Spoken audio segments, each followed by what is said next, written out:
ఎప్పుడూ ఏదో ఒక దేశం మీద పడకపోతే అమెరికాకు నిద్ర పట్టదు. ఇప్పుడు దాని టార్గెట్ వెనిజులా అధ్యక్షుడు నికోలస్ మదురోను గద్దెదించడమే ఇప్పుడు యుఎస్ టార్గెట్. అందుకు ప్రయత్నాలు మరింత ముమ్మరం చేసింది.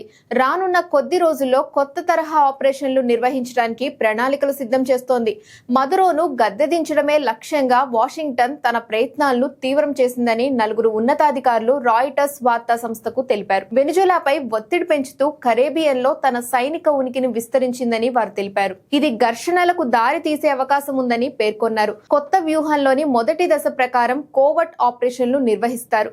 మదురోను గద్దె దింపేందుకు చర్చల విధానాన్ని కూడా వారు అనుసరిస్తారని పేర్కొన్నారు. కాగా ఇప్పటికే వెనిజువేలా సముద్ర జిల్లాల్లో అమెరికా మిలిటరీ పెద్ద ఎత్తున తిష్ట వేసి ఏ క్షణంలోనైనా దాడి జరపడానికి సిద్ధంగా ఉంది. కనీసం 7 యుద్ధ నౌకలు, ఒక న్యూక్లియర్ సబ్మెరైన్ F-35 ఫైటర్ విమానం, యుఎస్ నేవీ అతిపెద్ద ఎయిర్ క్రాఫ్ట్ క్యారియర్ మోహరించి ఉన్నాయి. అయితే వెనిజువేలాకు చైనా, రష్యాలు మద్దతుగా ఉండడంతో దాడికి ట్రంప్ గ్రీన్ సిగ్నల్ ఇవ్వడానికి తటపటాయిస్తున్నట్లు తెలుస్తోంది. ఇక వెనిజులాలో భద్రతా పరిస్థితులు దిగజారడానికి తోడు ఆ దేశ గగనతలంలో అమెరికా సైనిక కార్యకలాపాలు పెరగడంతో ప్రపంచంలోని పలు ప్రధాన విమానయాన సంస్థలు తమ విమాన సర్వీసులను వెనిజులాకు నిరవధికంగా రద్దు చేశాయి. అమెరికాకు చెందిన ఫెడరల్ ఏవియేషన్ అడ్మినిస్ట్రేషన్ FAA ఇటీవల పైలట్లకు కీలక హెచ్చరిక జారీ చేసింది.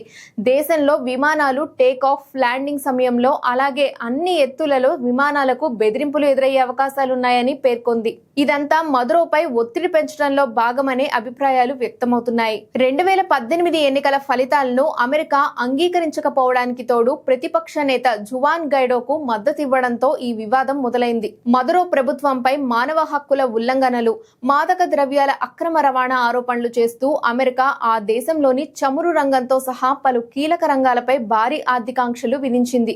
ఈ ఆంక్షలు వెనిజులా ఆర్థిక వ్యవస్థను తీవ్రంగా దెబ్బతీశాయి. దాంతో వెనిజులా ప్రజలు పలు ఇక్కట్లు ఎదుర్కొంటున్నారు.